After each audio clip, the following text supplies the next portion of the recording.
परमेश्वर क्रिस्त के मधुर और पवित्र नाम में आप सबका मैं इस विशेष इबादत में, इस सप्ताह के प्रथम दिन में, प्रथम पाक दिन में आप सबका हार्दिक स्वागत करता हूं और उम्मीद करता हूं कि आप सब अपने परिवार में, अपने बुजुर्गों के साथ, अपने बच्चों के साथ आप परमेश्वर की करुणा में, उसके अनुग्रह में और उसकी सामर्थ्य से लवरेज हैं। और परमेश्वर ने जो आश्चर्यक्रम इन दिनों में आपके जीवनों में, आपके परिवारों में दिखाए और बराबर दिखा रहे हैं, आप उससे संतुष्ट हैं और आपका जीवन समर्पित होता चला जा रहा है और हर उतार चढ़ाव में आप परमेश्वर की शुक्रगुजारी अता कर रहे हैं। और यही कारण है कि एक बार फिर से परमेश्वर की दया दृष्टि मेरे और आपके जीवनों पर पड़ी कि मैं और आप उसकी आराधना करने के लिए इस पाक दिन में, पाक हालत में होते हुए उसकी हुजूरी में हम आ सके हैं। मित्रों, खुदा का कलाम फरमाता है, लोग यहोवा की करुणा के कारण और उन आश्चर्य कर्मों के कारण जो वो मनुष्यों के लिए करता है उसका धन्यवाद करें और वे धन्यवाद की बलि चढ़ाएं और जय जयकार करते हुए उसके कामों का वर्णन करें। आइए परमेश्वर की हम तो तारीफ में मिलकर सबसे पहले हम गीत गाएंगे जिसका नंबर है 326, गीत नंबर 326, यीशु नाम की दे दुहाई।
कि हमारे बीच में पवित्र बाइबल का पाठ, जो कि सुसमाचार पाठ से पाया जाता है, वहाँ से पढ़ा जाएगा, जो कि है संत मत्ती रचित सुसमाचार उसका 14वां अध्याय, उसके 22वें पद से लेकर 33वें पद तक। संत मत्ती रचित सुसमाचार उसका 14वां अध्याय, उसके 22वें पद से लेकर 33वें पद तक। तब उसने तुरंत अपने चेलों को नाव पर चढ़ने के लिए विवश किया कि वे उससे पहले पार चले जाएं, जब तक वो लोगों को विदा करे। वो लोगों को विदा करके प्रार्थना करने को अलग पहाड़ पर चला गया, और सांझ को वो वहां अकेला था। उस समय नाव झील के बीच लहरों से डगमगा रही थी, क्योंकि हवा सामने की थी। और यीशु रात के चौथे पहर झील पर चलते हुए उनके पास आया। चेले उसको झील पर चलते हुए देखकर घबरा गए और कहने लगे, यह भूत है, और डर के मारे चिल्लाने लगे। तब यीशु ने तुरंत उनसे बातें की और कहा, ढांढस बांधो, मैं हूँ, डरो मत। पतरस ने उसको उत्तर दिया, हे प्रभु, यदि तू ही है तो मुझे अपने पास पानी पर चलकर आने की आज्ञा दे। उसने कहा, आ। तब पतरस नाव पर से उतरकर यीशु के पास जाने को पानी पर चलने लगा, पर हवा को देखकर डर गया, और जब डूबने लगा तो चिल्लाकर कहा, हे प्रभु, मुझे बचा। यीशु ने तुरंत हाथ बढ़ाकर उसे थाम लिया और उससे कहा, हे अल्पविश्वासी, तूने क्यों संदेह किया? जब वे नाव पर चढ़ गए तो हवा थम गई। इस पर उन्होंने जो नाव पर थे उसे दंडवत करके कहा, सचमुच तू परमेश्वर का पुत्र है। ये क्रिस्त का सुसमाचार है। हे प्रभु यीशु, आपकी स्तुति हो। आइए, इससे पहले कि हम परमेश्वर के वचन का कुछ देर अपना ध्यान आकर्षित करें, मन लगाएं, चिंतन मनन करें, अपने हृदय और आत्मा को तैयार करने के लिए प्रभु की शान में एक गीत और गाएं, जिसका नंबर है 299, गीत नंबर 299, आसमान के आए मुकद्दस।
दुआ मांगे।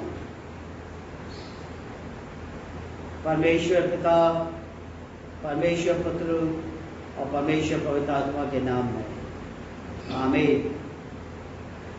प्रभु यीशु मसीह के मधुर और पवित्र नाम में आप सबको एक बार फिर से परमेश्वर के इस पाक दिन में मेरे और मेरे परिवार की तरफ से आप सबको बहुत बहुत शुभकामनाएं प्राप्त हो।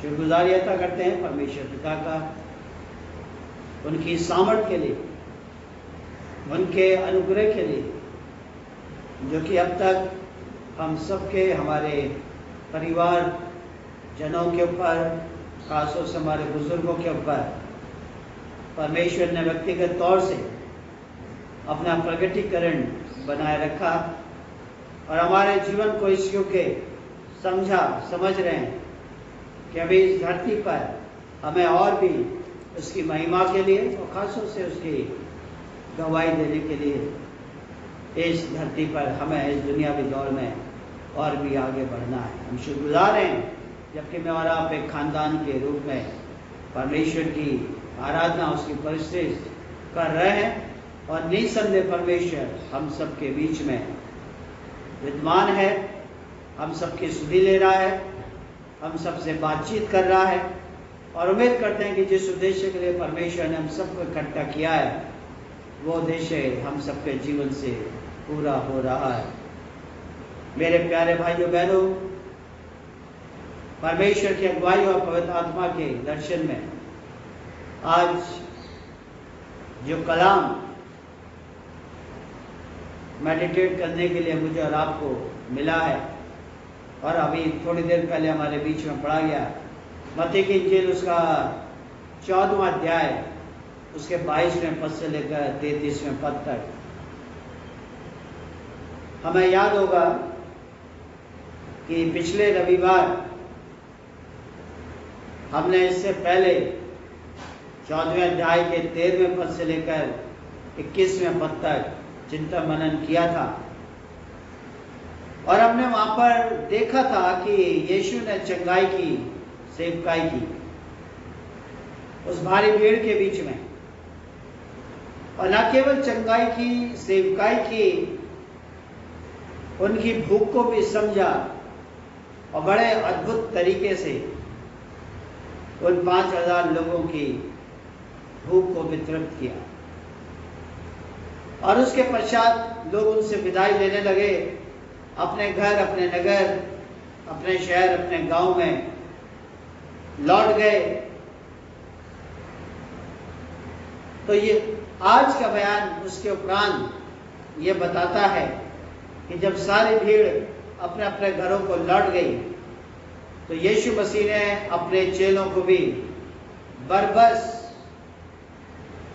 नाव पर चढ़ाकर भेज दिया। बरबस से मतलब है फोर्सफुली, उनको बाध्य किया कि नहीं, जैसा मैं कहता हूं वैसा करो, नाव पर चढ़ो, और उनसे कहा कि तुम झील के वापस पश्चिम छोर की तरफ या जहां से हम आए थे वहां पर तुम वापस चले जाओ, ताकि इससे पहले कि यीशु मसीह उस छोर पर वापस लौटे उससे पहले उसके शिष्य वहां पर पहुंच जाए या चले जाए। और ऐसा ही हुआ। चेलों ने यीशु मसीह की बात का अभिवादन किया, अभिनंदन किया और वह नाव पर चढ़कर वापस पूर्वी छोर की ओर चले गए, पश्चिम छोर की ओर चले गए। और अब यीशु वहां पर अकेला है। अब बाइबल बताती है कि वो पहाड़ पर प्रार्थना करने चला गया। और जब प्रार्थना कर ही रहा था या कर चुका था तो रात गालिब हो चुकी थी। और यीशु मसीह प्रार्थना के बाद पहाड़ से नीचे की ओर झील की तरफ बढ़ रहे हैं या झील की ओर उतर रहे हैं। और जब यीशु मसीह झील की ओर उतर रहे हैं तभी जो चेलों की नाव है वो भी झील में अपना सफर आगे बढ़ती चली जा रही है, या अपने सफर में वो लोग आगे बढ़ते चले जा रहे हैं।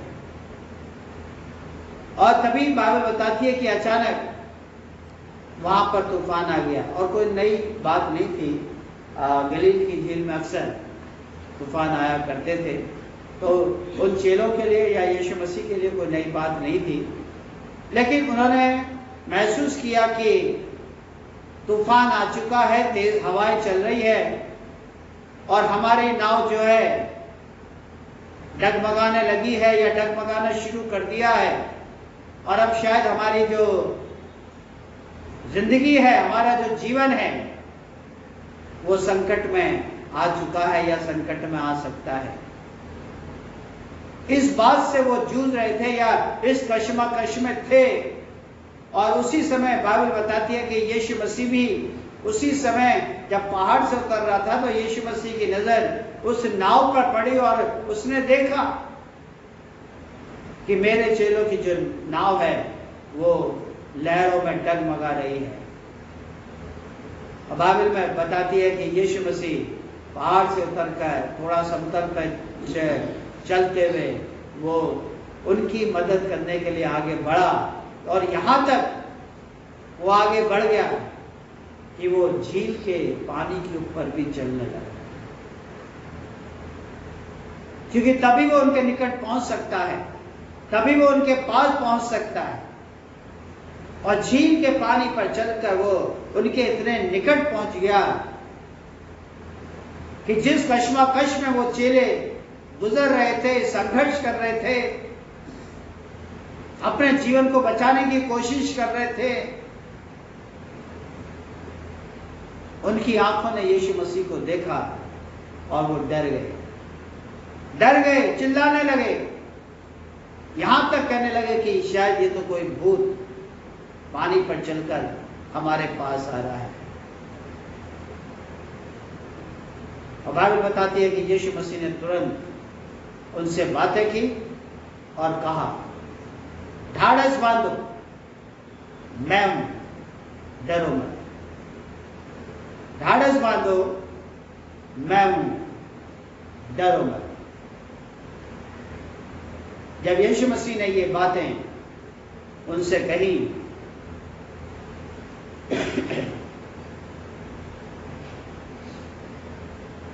पतरस ने यीशु मसीह को उत्तर दिया, हे प्रभु, अगर वास्तव में तू ही है और तू पानी पर चल रहा है तो तू मुझे भी पानी पर चलकर अपने पास आने की आज्ञा दे।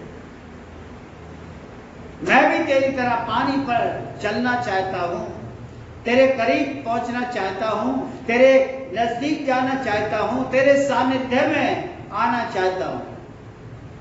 तू मुझे पानी पर चलकर अपने पास आने की आज्ञा दे।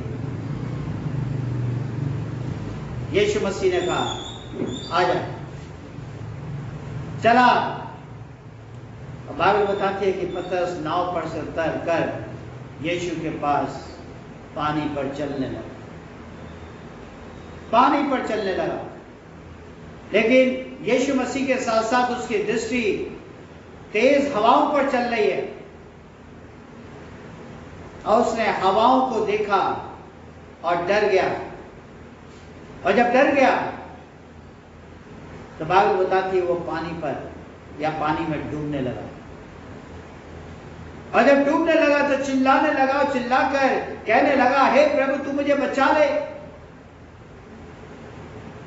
तो बाइबल में लिखा है कि यीशु मसीह ने तुरंत अपना हाथ बढ़ाकर उसे थाम लिया और उससे कहा, हे अल्पविश्वासी, तूने क्यों संदेह किया? तूने मेरे ऊपर क्यों संदेह किया? और बाइबल बताती है कि जब उसने पतरस को संभाल लिया, इसके बाद यीशु मसीह नाव पर चढ़ गए और हवाएं शांत हो गई, तूफान शांत हो गया, नाव ने डगमगाना बंद कर दिया। चेलों का जो भय था, उनकी व्याकुलता थी, वो शने शने समाप्त हो रही है, खत्म हो रही है। उसके एहसास से वो आजाद हो रहे हैं, स्वतंत्र हो रहे हैं, क्योंकि अब यीशु मसीह उनके पास है, अब यीशु मसीह उनके साथ है, अब यीशु मसीह उनके मध्य है। मेरे प्यारे भाइयों बहनों, आज इसी कॉन्टेक्स्ट में दो बातें मैं आपके सामने रखने जा रहा हूं। पहली बात,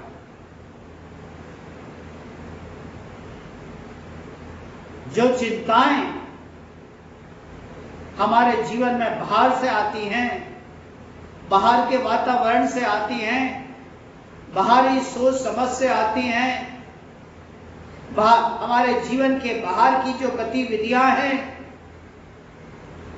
उन गतिविधियों के द्वारा मेरे और आपके जीवन में आती हैं। और जीवन में कभी कभी ऐसे समय आते हैं जब हमारा जीवन संघर्ष कर रहा होता है, संघर्ष में हम आगे बढ़ रहे होते हैं, हमारे जीवन में केवल संघर्ष ही नजर आता है। मुझे और आपको विपरीत हालातों से, विपरीत परिस्थितियों से, विपरीत वातावरण से गुजरना होता है, लड़ना होता है। कभी कभी अपने जीवन में मुझे और आपको अपने आप से लड़ना होता है, अपने जीवन की परिस्थितियों से लड़ना होता है, अपने दुखों से लड़ना होता है, अपनी बीमारियों से लड़ना होता है, अपनी परेशानियों से, अड़चनों से लड़ना होता है। और कभी कभी हमें अपने निर्णयों से भी लड़ना होता है। हम शायद जल्दबाजी में या भावावेश होकर अपने लिए, अपने जीवन साथी के लिए, अपने बेटे बेटियों के लिए, या समाज में जो लोग हमसे जुड़े हुए हैं, समाज में जहां भी हम कार्यरत हैं, हमारे अधीन जो लोग पाए जाते हैं, रहते हैं, हम शायद सोचते हैं कि हम उनके लिए उचित निर्णय ले रहे हैं, लेकिन कुछ समय के बाद हमें एहसास होता है कि वो निर्णय हमारा गलत साबित हुआ। अर्थात उस गलत निर्णय लेने के द्वारा जो प्रभाव सोसाइटी पर पड़ा, लोगों के जीवन के ऊपर पड़ा, हमारे परिवार के ऊपर पड़ा, या जो हमारे अधीन लोग काम करते हैं उनके जीवन उससे प्रभावित हुआ, वो बड़ा दुखदायक दिखाई देता है, बहुत ही कष्ट में दिखाई देता है। तो ऐसे हालात कभी भी हमारे जीवन में आते हैं, आ सकते हैं। और जिस दौर से आजकल पूरी मानव जाति पूरी दुनिया में, हमारे देश में, हमारे शहर में गुजर रही है, समस्याएं कम नहीं हो रही हैं, समस्याएं दिन प्रतिदिन बढ़ती चली जा रही हैं। और ये हमारा विश्वास है, दुनिया का इतिहास है कि जब भी महामारी आई है तो हमेशा नहीं रही, कुछ समय के लिए आई और चली गई। काफी लोगों की जान उसमें चली गई। लेकिन ये महामारी हमेशा नहीं रहती है। अगर आई है तो हमारा विश्वास है और इतिहास भी इस बात का गवाह है कि एक ना एक दिन ये महामारी हमारे बीच में से पूर्ण तौर से चली जाए। लेकिन जब तक नहीं जा रही, आज बहुत सी परेशानियां मेरे और आपके बीच में उत्पन्न हो रही हैं। परिवार के समक्ष, परिवार के पालन पोषण में बहुत सी दिक्कतें आ रही हैं। बहुत से निर्णय पेरेंट्स को वापस लेने पड़ रहे हैं।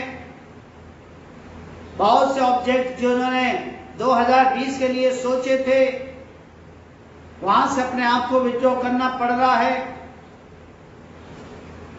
और बहुत ही सोच समझकर जीवन यापन करने की जरूरत है।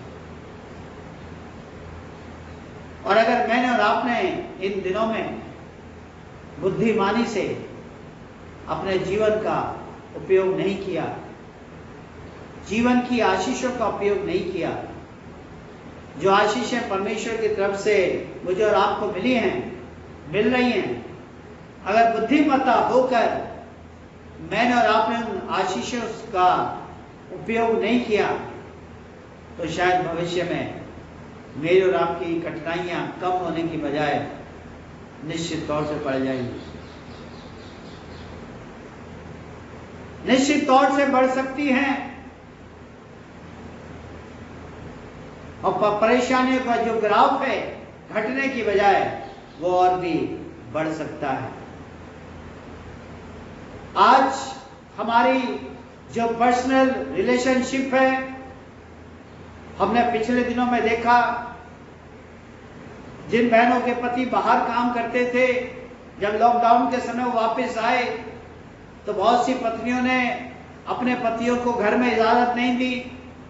बहुत सी पत्नियां जो बाहर रहती थी, जब वो वापस आई तो उनके परिवारजनों ने उनको अपने घर में, अपने परिवार में इजाजत नहीं दी। बहुत से बच्चे जो कि बाहर स्टडी करते थे, पढ़ते थे, रहते थे, ट्रेनिंग ले रहे थे, और जब लॉकडाउन के समय वो घर आना चाहते थे, अपने शहर में पहुंच भी गए किसी भी तरीके से, लेकिन माता पिताओं ने इजाजत नहीं दी। बहुत सी पत्नियां जिन्होंने समाज की, मानवता की सेवा करते करते इस कोविड-19 में अपनी जान कुर्बान कर दी। वो पति जो कि पिछले 15 साल से, 20 साल से, 25 साल से, 30 साल से उस जीवन साथी के साथ रहता था, उसने अपने जीवन साथी का दाह संस्कार या दफन क्रिया करना भी मुनासिब नहीं समझा, उसको हाथ लगाना भी मुनासिब नहीं समझा। ऐसी बहुत सी बहनों ने, जिनके पतियों ने अपनी जान कुर्बान कर दी, इस वायरस से प्रभावित हुए। बहुत सी पत्नियों ने उनकी मिट्टी को लेने से मना कर दिया। बहुत से बच्चों ने अपने माता पिता की अर्थियों को लेने से मना कर दिया, उनकी एशेस को लेने से मना कर दिया, कर रहे हैं। आज मेरे और आपकी परिस्थिति ऐसी होती चली जा रही है। फाइनेंशियल क्राइसिस, आर्थिक जो स्थिरता है उसमें बहुत गिरावट है। जैसा काम, जैसा बिजनेस हमारे देश में, हमारे शहर में होता था, नहीं हो पा रहा है। प्रोडक्शन नहीं हो पा रहा है, प्रोडक्शन करने के लिए कारीगर नहीं आ पा रहे हैं। बहुत सी ऐसी चीजें हैं जहां पर डायरेक्टली आर्थिक स्थिरता जो है वो बहुत ही डिस्टर्ब हो रही है, और लोगों के पास पैसे की शॉर्टेज है, पैसे की कमी है, उनकी आमदनी चली गई, उनकी नौकरियां चली गई, उनका बिजनेस ठप हो गया। हम रोजाना मीडिया में देखते हैं, अखबार में पढ़ते हैं, बहुत से व्यापारी लोग अपना घर छोड़कर चले गए। बहुत से व्यापारियों ने सुसाइड कर लिया। बहुत से व्यापारी जिनके पास सरकारी लोन था, लोन देने के लिए अब उनके पास नहीं है, उन्होंने अपने परिवार की हत्याएं कर दी और उसके बाद अपने आप को भी मार लिया। चोरी चकारियां बढ़ती चली जा रही हैं, फिरौती का चलन फिर से शुरू होता चला जा रहा है, केवल इसलिए कि हर व्यक्ति अपने आप को इतना सक्षम करना चाहता है कि वो अपने परिवार का पालन पोषण करना चाहता है। और केवल पालन पोषण ही नहीं, वो भविष्य के लिए उसके पास जो आमदनी है, उसके पास उसकी जो आर्थिक स्टेटस है, उसमें से वो किसी को शेयर करना नहीं चाहता, किसी की मदद नहीं करना चाहता, क्योंकि वो जानता है कि मुझे खुद अपना भविष्य नहीं पता कि आने वाला दिन हमारे लिए क्या सूचनाएं लेकर आने वाला है, क्या हालात होंगे, क्या परिस्थितियां होंगी।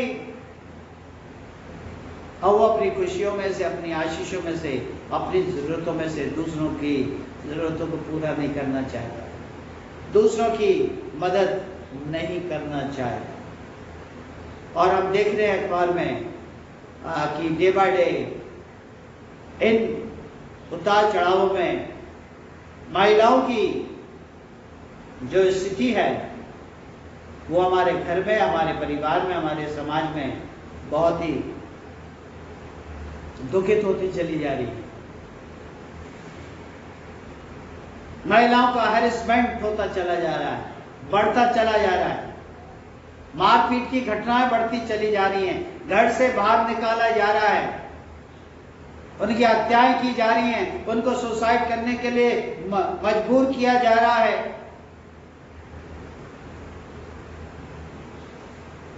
रोजाना न्यूज़पेपर में पढ़ते हैं या मीडिया के द्वारा हमें जानकारी प्राप्त होती है। बहुत सी महिलाओं का शारीरिक शोषण होता रहा है। हमारी बहनें, हमारी बेटियां, हमारी महिलाएं लोकल ट्रेन में सफर करती हैं, लोकल बसेज में सफर करती हैं, लोकल ट्रांसपोर्ट का किसी भी मीडिया का वो इस्तेमाल करती हैं, उनका शारीरिक शोषण किया जाता है। बहुत से भाई बहन जो कि एक बड़ी पोस्ट पर आसीन है, एक हाई पोस्ट उन्होंने होल्ड कर रखी है और उस पोस्ट का मिसयूज कर रहे हैं, करप्शन बढ़ता चला जा रहा है।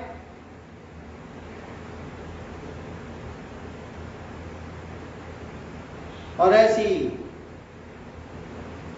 हम गांव देहातों में देखते हैं कि जो गरीब लोग होते हैं, जिनके पास जमीनें होती हैं, उन जमीनों के ऊपर जो लैंडलॉर्ड होते हैं उनका कब्जा बढ़ता चला जा रहा है, उनके घरों को बर्बाद किया जा रहा है, उनकी जमीनों को जोता जा रहा है, उनकी जमीनों को छीना जा रहा है, उनके घरों को छीना जा रहा है। जिन्होंने बड़ी मुश्किलों से अपनी एक झोंपड़ी तैयार की थी, एक शेड डाला था, उनको ध्वस्त किया जा रहा है। इसी तरीके से जो कास्टिज्म है वो भी हम गांव के कल्चर में कभी कभी हम बहुत से जो टाउनशिप होती हैं वहां पर भी हम देख पाते हैं। बड़े शहरों में तो खैर नहीं होता, लेकिन जो छोटे नगर होते हैं, गांव होते हैं, वहां पर देखते हैं कि जो सो कॉल्ड अपर कास्ट के लोग होते हैं, वो जो छोटी कास्ट के लोग होते हैं, उनको घृणा की दृष्टि से देखते हैं। देश के नागरिक होने के नाते जो उनको अधिकार होते हैं, वो अधिकार उनको नहीं दिया जाता, उन अधिकारों से उनको वंचित किया जाता है, उनके लिए सड़कें बंद कर दी जाती है, उनके लिए कुएं से पानी लेना बंद कर दिया जाता है। ये हालत है आज मेरी और आपकी सोसाइटी में थी और है, और जिन हालतों से अब हम पिछले 5-6 महीने से गुजर रहे हैं ये परिस्थितियां और भी जटिल होती चली जाएंगी। लेकिन जब हम इन संघर्षों में होते हैं, हम इन अड़चनों में होते हैं, हम इन परेशानियों में होते हैं, तो मैं और आप यीशु क्रिस्त को पुकार सकते हैं, यीशु मसीह के सामने चिल्ला सकते हैं, यीशु मसीह के सामने गिड़गिड़ा सकते हैं, हे यीशु हमें बचा, मेरे परिवार को बचा, मेरे समाज को बचा। और जब पतरस की तरह चिल्ला सकते हैं, पुकार सकते हैं, तब यीशु मसीह मेरे और आपके जीवन को रेस्क्यू करता है, मेरे और आपके जीवन को बचाता है, और बचाने के बाद मुझे और आपको एनकरेज करता है कि जिस मूवमेंट के लिए परमेश्वर ने मुझे और आपको रचा, अपनी सूरत में रचा, अपना नाम दिया, अपना घराना दिया, अपनी पहचान दी, हम उनमें होते हुए हम उस कार्य को करने वाले बन सकें जिस कार्य को करने के लिए परमेश्वर ने मुझे और आपको रचा है, मुझे और आपको सुरक्षा प्रदान की है, कर रहा है, मेरे और आपकी जरूरतों को पूरा कर रहा है। और यही कारण है कि मैं और आप आज इस दिन तक अपने घर, अपने परिवार, अपने कामकाज के साथ पहुंचे हैं। यह निश्चित है, शायद हमारी जो सैलरी है उसका कुछ परसेंटेज काटा जा रहा है, शायद हमारी जो सैलरी है वो 1-2 महीने लेट आ रही है, शायद जो हमारी आमदनी के सोर्सेस थे वो आज हमारे लिए फुलफिल नहीं हो पा रहे हैं, हमारे सामने चुनौतियां हैं, संघर्ष है, लेकिन फिर भी परमेश्वर ने मुझे और आपको अपनी सामर्थ्य से परिपूर्ण किया और आज यहां तक पहुंचाया है। अगर आज मैं और आप जीवितों के साथ अपने आप को धरती पर पा रहे हैं, अपने परिवार, अपनी सोसाइटी, अपना समाज, अपनी कलीसिया के साथ पा रहे हैं, तो ये इस बात को साबित करता है कि यीशु मसीह की उपस्थिति मेरे और आपके बीच में है, मेरे और आपके जीवन में। तो पहली बात जो थी वो हमने ये देखी, जो बाहरी गतिविधियां मुझे और आपको परेशान करती हैं, मुझे और आपको दुखित करती हैं, पीड़ित करती हैं, और तब यीशु मसीह किस तरीके से मेरे और आपके जीवन को संभाल पाता है। और जो दूसरी बात है वो ये है कि मेरी और आपकी पर्सनल वीकनेस, मेरी और आपकी जो व्यक्तिगत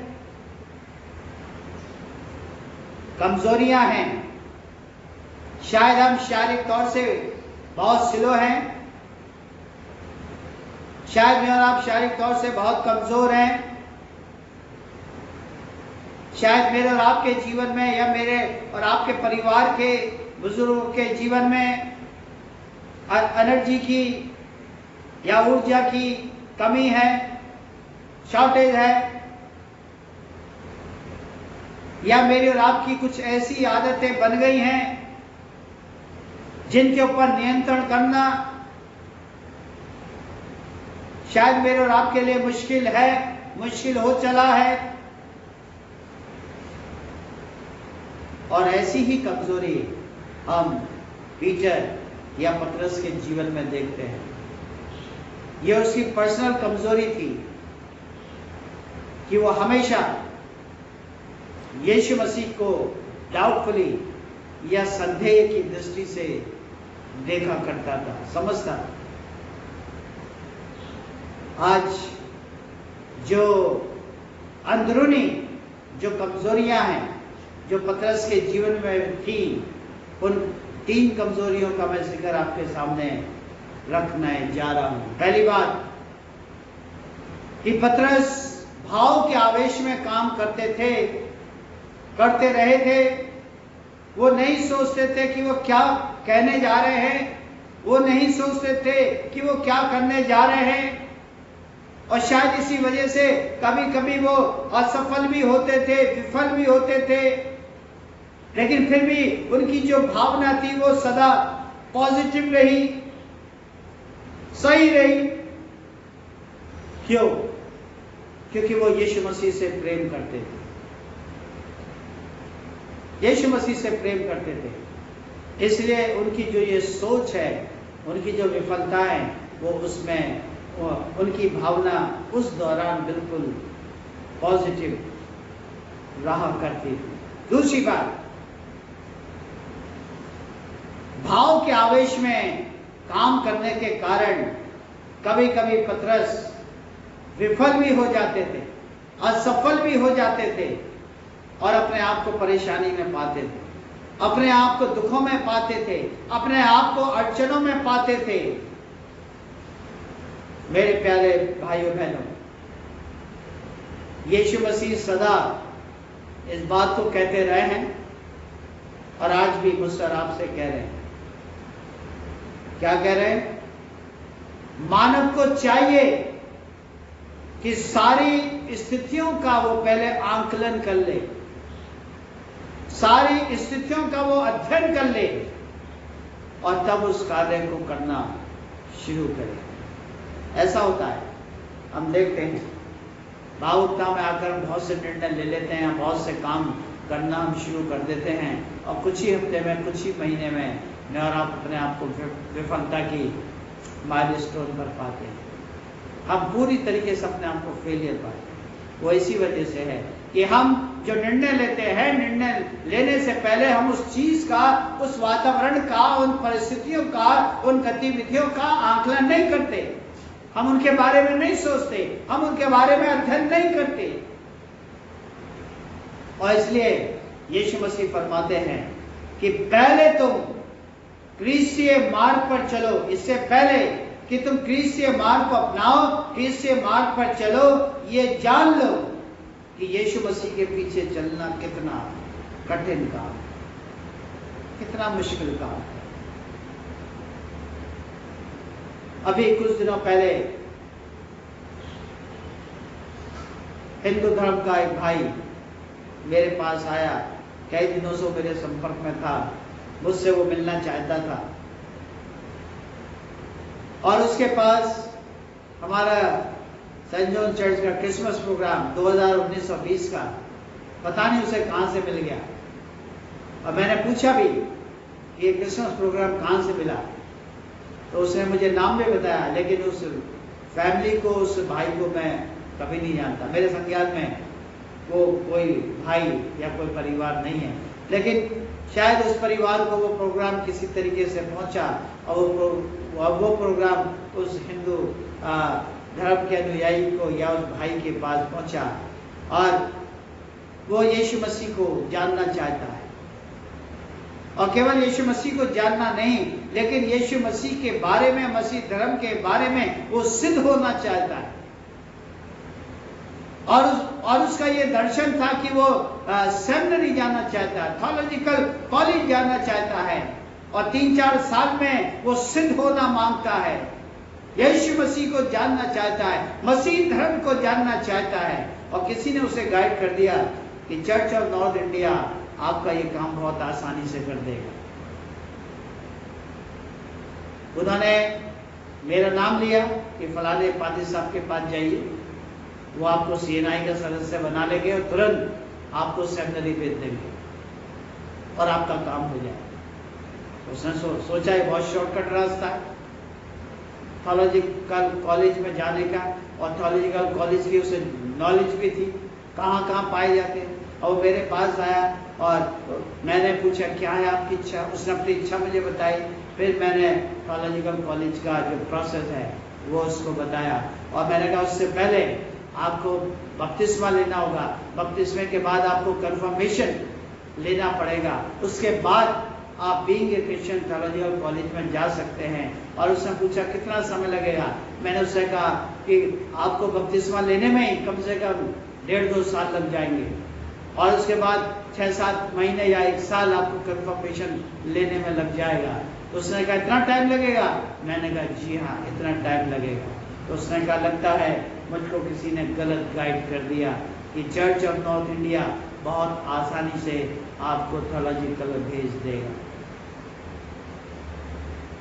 कहने का मतलब ये, अच्छा विद्वान था, उसे सब धर्मों की बहुत ज्ञान था, मुझे अच्छा लगा उससे बातचीत करके, लेकिन वो चाहता था कि किसी शॉर्ट तरीके से मैं जल्द से जल्द थियोलॉजिकल कॉलेज पहुंच जाऊं और मैं यीशु मसीह के ज्ञान में सिद्ध हो जाऊं।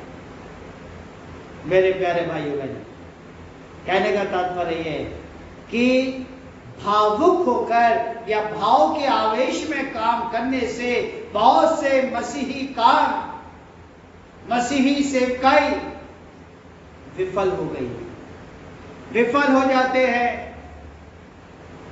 कलीसियाओं के प्रोजेक्ट विफल हो जाते हैं, मंडली के प्रोजेक्ट विफल हो जाते हैं, मसीह परिवारों के प्रोजेक्ट विफल हो जाते हैं। बहुत से दर्शन, बहुत सी सोच, बहुत सी समझ लेकर हम मसीही बनना चाहते हैं, और जब मसीहत में आते हैं, मसीहत की असली जिंदगी को जान पाते हैं, मसीहत की थाह में उतर पाते हैं, तब हमें लगता है कि यह निर्णय हमने सही नहीं लिया। हमने भावेश में आकर यह निर्णय लिया और आज हम विफल हो रहे हैं। अपने आप को हम विड्रॉ करके चले जाते हैं। यही काम पतरस की जिंदगी में होता था कि भाव के आवेश में आकर वो शीघ्र ही निर्णय ले लिया करते थे और बहुत जल्दी विफल हो जाते थे और अपने आप को परेशानी में पाते थे। और तीसरी और जो अंतिम बात है वो है कि पतरस पूरी तरह कभी असफल नहीं हुए। पूरी तौर से वो कभी विफल नहीं हुए, क्योंकि अपनी विफलता के समय वो तुरंत यीशु मसीह को थाम लिया करते थे, यीशु मसीह को पकड़ लिया करते थे, यीशु मसीह को चिल्लाने लगते थे, पुकारने लगते थे, हे यीशु मुझे बचा, हे यीशु हमें बचा। यीशु मसीह को पुकारने में वो विलंब नहीं करते, गिरते जरूर थे लेकिन तुरंत यीशु मसीह को पुकार देते। अतः संत पतरस जब भी गिरे वो जमीन पर पड़े नहीं रहे, वो तुरंत उठकर खड़े हो गए और अपनी अगली मंजिल की ओर बढ़ गए। जमीन पर पड़े नहीं रहे, उस विफलता में गिरे नहीं रहे, उस विफलता के गुलाम नहीं हो गए, लेकिन अपनी विफलता को स्वीकार किया, उठे, खड़े हुए और नए दर्शन के साथ, नई सोच, नई समझ के साथ वो फिर आगे बढ़े। मेरे प्यारे दोस्तों, ये कहा जाता है कि संत जन वो व्यक्ति कभी नहीं है जो कि असफल नहीं होता। ध्यानपूर्वक सुने, संत जन या सिद्ध व्यक्ति वो कभी नहीं हो सकता जो कि अपने जीवन में कभी असफल नहीं हुआ, वरन वो व्यक्ति संत हो सकता है जो जब भी गिरता है हर बार उठकर खड़ा हो जाता है। जब भी विफलता से ग्रसित होता है, तुरंत पुरानी बातों को छोड़कर नए विचार, नई सोच, नई समझ, नए दर्शन के साथ दोबारा उठ खड़ा होता है। और इस पैसेज में अंत में एक स्थायी सत्य, एक स्थायी सच्चाई निकलकर यह आती है कि जब यीशु मसीह नाव पर आ गया तो हवा थम गई, तूफान थम गया। जो नाव चेलों की डगमगा रही थी पानी की ऊंची ऊंची लहरों से, उस नाव में स्थिरता आ गई। मेरे प्यारे भाइयों बहनों, यहाँ यीशु की उपस्थिति को हम देख पाते हैं, या हम इस बात को ऐसे भी कह सकते हैं, मान सकते हैं कि जहां पर यीशु मसीह की उपस्थिति होती है वहां पर भयंकर तूफान भी शांत हो जाते हैं। और शायद आज मैं और आप जो इस धरती पर जीवित पा रहे हैं, इस कोरोना 19 से मैं और आप बचे हुए हैं, इस वायरस से, इस महामारी से मेरा घर, मेरा परिवार, मेरी कलीसिया, मेरा समाज, मेरे शहर के लोग, मेरे देश के लोग अगर आज बचे हुए हैं तो इसी वजह से है कि यीशु मसीह की उपस्थिति मेरे और आपके बीच में है। उसके दाहिने धर्म में हाथ की स्पष्टता की अनुभूति लगातार मेरे और आपके जीवनों में हो रही है। संघर्ष आ रहे हैं, चुनौतियां आ रही हैं, अप डाउन आ रहे हैं, आर्थिक स्थिरता का हमें सामना करना पड़ रहा है, अपनी जरूरतों को में कमी करनी पड़ रही है, अपने उद्देश्यों में अड़चने आ रही हैं, अपनी योजनाओं को वापस लेना पड़ रहा है। लेकिन सबसे बड़ी बात है कि आज मेरे और आपके पास जीवन है। और मैं समझता हूं, मेरा विश्वास है, अप्स डाउन जरूर मेरे और आपके जीवन में आए हैं, आ रहे हैं, लेकिन परमेश्वर ने कभी भी अपनी दृष्टि मेरे और आपसे उठाई नहीं है। मेरे और आपके जीवन की जो प्राथमिकता है परमेश्वर ने इन पिछले 5-6 महीनों में पूरी की है, पूरा कर रहे हैं, और हमारा विश्वास है वो पूरा करते रहेंगे। एक सेंट फ्रांसिस ने अपनी पुस्तक में एक लेख लिखा और वो कहते हैं कि मैं रोजाना अपने घर के सामने से एक नौकरानी को देखता था कि वो कुएं पर बाल्टी लेकर जाती थी और पानी भर कर लाती थी। मैं रोजाना देखता था और मैं रोजाना देखता था कि उसके बाल्टी में पानी के अंदर एक लकड़ी का पीस या एक लकड़ी का गुटका पड़ा रहता था। और मैं सोचता था कि ये पानी साफ सुथरा पानी लेके आती है और इस गुटके को पानी में डाल देती है और ये पानी शायद दूषित भी हो जाता था, लेकिन ऐसा क्यों करती है? आगे वो लिखते हैं कि उन्होंने फैसला किया कि एक दिन वो इस महिला से पूछेंगे, आखिर तुम ये क्यों करती हो? एक दिन वो महिला पानी भर कर आ रही थी और सेंट फ्रांसिस उसके पास पहुंच गए और उसने उस महिला से कहा कि तुम रोजाना कुएं से पानी भर कर लाती हो और बाल्टी में एक लकड़ी का टुकड़ा डाल देती हो, क्यों? ऐसा क्यों करती हो? और जब ये सवाल सेंट फ्रांसिस ने उस स्त्री से पूछा तो स्त्री ने बताया, मैं इस पानी के टुकड़े को या गुटके को इसलिए इस पानी के अंदर या बाल्टी में डालती हूं ताकि पानी ना छलके, ताकि पानी छलक कर बाल्टी से बाहर ना आ जाए और मेरी मेहनत व्यर्थ हो जाए। जब तक मैं घर पहुंचूं शायद मेरी बाल्टी आधी हो जाए। मैं इसलिए इस लकड़ी के गुटके को पानी में डालती हूँ ताकि पानी ना छलके और पूर्ण तौर से मुझे पूरा पानी मिले। मेरे प्यारे दोस्तों, कहने का तात्पर्य यह है कि किसी भी संकट के समय यीशु मसीह की उपस्थिति और उस क्रूस से बहने वाला उसका बेशकीमती लहू अर्थात उसका प्रेम मेरे और आपके जीवन में शांति और आनंद लाने में सक्षम है। मेरे और आपके जीवन को शांति से परिपूर्ण करने में सक्षम है। मेरे और आपके जीवन को इस चुनौतियों में, इन उतार चढ़ाव में आनंदित करने में सक्षम है।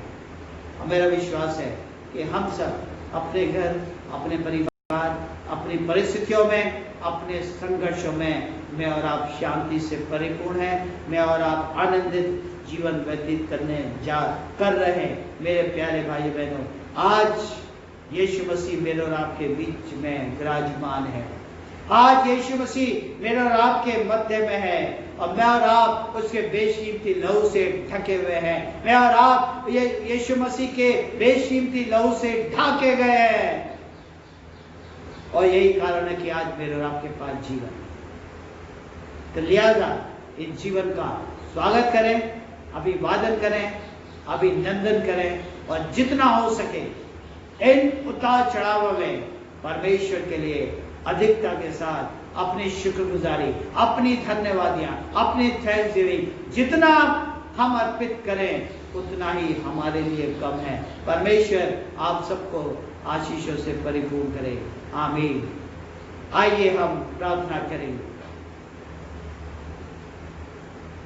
हमारे स्वामी अंतर्यामी जीवित पिता परमेश्वर, बड़ी स्तुति, बड़ी प्रशंसा, बड़े धन्यवाद के बलि के साथ आपके चरणों में अर्पित है और धन्यवाद देते हैं एक बार फिर से इस पवित्र दिन के लिए जो कि आपने हमें प्रदान किया। और इस पवित्र दिन की इस प्रातःकालीन वेला में हम एक खानदान के रूप में आपके चरणों में उपस्थित हैं, आपकी स्तुति प्रशंसा कर रहे हैं, आपके नाम की महिमा को अंजाम दे रहे हैं, आपकी गवाही दे रहे हैं। और हमारा विश्वास है कि आपकी उपस्थिति हमारे बीच में है और हम सबसे आप बातचीत कर रहे हैं। हम शुक्रगुजारियता करते हैं पिछले सप्ताह के तमाम आशीषों के लिए, तमाम सुरक्षाओं के लिए, तमाम चिकित्साई परामर्श के लिए, इलाज के लिए जो कि आपने हम सबको प्रोवाइड कराया। और हम आपके विश्वास में होते हुए, आपके बेशकीमती लहू में ढके रहते हुए पिता परमेश्वर, हम अपने पिछला एक सप्ताह का जीवन यापन कर सके हैं और आज एक नव वर्ष में प्रवेश, आज एक नव सप्ताह में हम प्रवेश कर सके हैं। इसी उम्मीद के लिए आने वाले सप्ताह के लिए हम सब अपना जीवन आपके हाथों में सुपुर्द कर देते हैं। और आपकी जितनी धन्यवादी अर्पित की जाए, जितनी स्तुति प्रशंसा की जाए पिता परमेश्वर, उतना ही हमारे लिए कम है। लेकिन हमारी जीवित इस बात को साबित करती है कि आप हमसे कितना बेपनाह मोहब्बत करते हैं और आपको हमारे जीवन की और जीवन के तमाम वरदानों की अपने नाम की महिमा के लिए आवश्यकता है। प्रभु, हम सब सत्य आत्मा से परिपूर्ण होकर अपना जीवन आपको समर्पित करते हैं और जैसी आपकी इच्छा वैसा ही आप हमारे जीवन का उपयोग अपने नाम की महिमा के लिए करें। प्रभु, हम अपने देश के राष्ट्रपति, प्रधानमंत्री, अपने सूबे के मुख्यमंत्री, उनका मंत्रिमंडल या पूरे देश में जितने भी मुख्यमंत्री और उनके मंत्रिमंडल पाए जाते हैं, हम अपने शहर के डीएम साहब को, डिस्ट्रिक्ट मजिस्ट्रेट साहब को, या जो भी हमारा एडमिनिस्ट्रेशन है, उन सब के अधिकारियों को आपके हाथों में सौंप देते हैं। आपने बहुतायत से उनका इस्तेमाल किया है, आज भी कर रहे हैं, भविष्य के लिए उनका जीवन हम आपके हाथों में सौंप देते हैं। आप उनकी सुधि लें, निगरानी चौपानी करें, अच्छा स्वास्थ्य उनको प्रदान करें और पिता परमेश्वर तमाम कमजोरियों से, तमाम परेशानियों से आप उनको बचा के रखें, ताकि जो विश्वास आपने भारतवर्ष के प्रति उनके ऊपर जताया है उस विश्वास से वो खरे उतर सके और सत्य, ईमानदारी, वफादारी के साथ जो उनकी जिम्मेदारियां देश के प्रत्येक समाज के लिए, प्रत्येक धर्म के लिए, प्रत्येक अनुयायी के लिए, प्रत्येक नागरिक के लिए बनती हैं, उन सेवाओं को बहुतायत से अर्पित करने वाले बन सके, ताकि वो समाज के लिए एक रोल मॉडल बनने वाले बन सके। हम कलीसिया के प्रत्येक भाई बहन को, खासतौर से बुजुर्गों को हम आपके हाथों में सौंप देते हैं। आप एक दोस्त की हैसियत से आप उनके जीवन में रहें, उनको थाम के रखें, ताकि भविष्य के लिए वो आपके विश्वास गवाह ठहर सकें। उनके जीवन की जो प्राथमिकता है वो आपसे छिपी नहीं, अपने वायदे के अनुसार आप उनको अपने भंडार से परिपूर्ण कीजिए। अंत में हम प्रार्थना करते हैं खुदावन, जिन भाई बहनों का वर्षगांठ पिछले दिनों में आई थी, और बहन किरण जॉनसन, भाई अनूप अब्राहम, बहन अनीता सिंह, जबकि समाज की सेवा में ये लगे हुए हैं, और पिता परमेश्वर आपने इनको इनके जीवन में एक वर्ष पूरा किया और एक नव वर्ष में प्रवेश कर सके। इनका जीवन, इनका स्वास्थ्य, इनके उत्तरदायित्व पिता, हम सब कुछ हम आपके हाथों में सौंप देते हैं। आप इनकी सुधि लें, निगरानी चौपानी करें, ताकि अपने स्वयं के जीवन के लिए, अपने परिवार के लिए, कलीसिया के लिए, समाज के लिए जो इनकी जिम्मेदारियां बनती हैं, उन जिम्मेदारियों को आने वाले वर्ष में भली भांति पूरा करने वाले बन सकें। हम प्रार्थना करते हैं बेटी तानिया के लिए, बेटी आशिमा के लिए, भाई अनीश जैसन लाल के लिए, जबकि ये नौजवान बच्चे आपने इनके परिवारों में, हमारी कलीसिया में आशीष के तौर पर दिए, और इन्होंने भी अपने जीवन का एक वर्ष पूरा किया है और एक नए वर्ष में प्रवेश कर सके हैं। इन नौजवानों पर आपकी आशीष बनी रहे। हम भाई प्रतीक के प्रतीक को भी आपके हाथों में सौंप देते हैं, जबकि ये नौजवान तमाम अपने कैरियर ओरिएंटेड होकर गुजर रहे हैं। पिता परमेश्वर, आप इनका मार्ग प्रदर्शन करें, अपनी बुद्धि, अपने विवेक, अपनी सामर्थ्य से परिपूर्ण करें, ताकि सारी चिंताएं आपके हाथों में सौंपकर आपके ऊपर निर्भर होकर जीवन में आगे की ओर बढ़ने वाले बन सके। सहनशीलता प्रदान करें और विश्वास इनमें मजबूत करें कि एक समय आएगा ये अपने जीवन को उस मुकाम पर पाएंगे जो मुकाम आपने उनके लिए पहले से ही निश्चित कर रखा है। बाकी समय के लिए हम सभी भाई बहन एक चित्त से, एक मन से, एक आत्मा से अपना जीवन पूर्णतः आपके हाथों में सौंप देते हैं। आप हमारी विनती को सुने, आपके मीठे और पवित्र नाम से मांग लेते हैं, आमीन। हे हमारे पिता, तू जो स्वर्ग में है, तेरा नाम पवित्र माना जाए, तेरा राज्य तेरी इच्छा स्वर्ग में पूर्ण होती है, वैसे पृथ्वी पर भी हो। हमारे दिन भर की रोटी आज हमें दे, हमारे अपराधों को क्षमा कर जैसे हमने अपराधों को क्षमा किया है। हमें परीक्षा न पड़ने दे, परंतु बुराई से बचा, क्योंकि राज, पराक्रम और महिमा अब उस वजह तेरे ही, आमीन। अब हमारे प्रभु यीशु क्रिस्त का अनुग्रह और परमेश्वर पिता का प्रेम और पवित्र आत्मा की सहभागिता अब सबके साथ, तमाम ईमानदारों के साथ अब से लेकर सदा तक होती रहे, आमीन।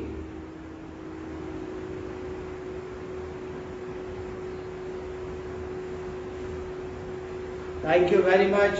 खुदा आप सबको बहुत बहुत आशीषों से परिपूर्ण करे, आमीन।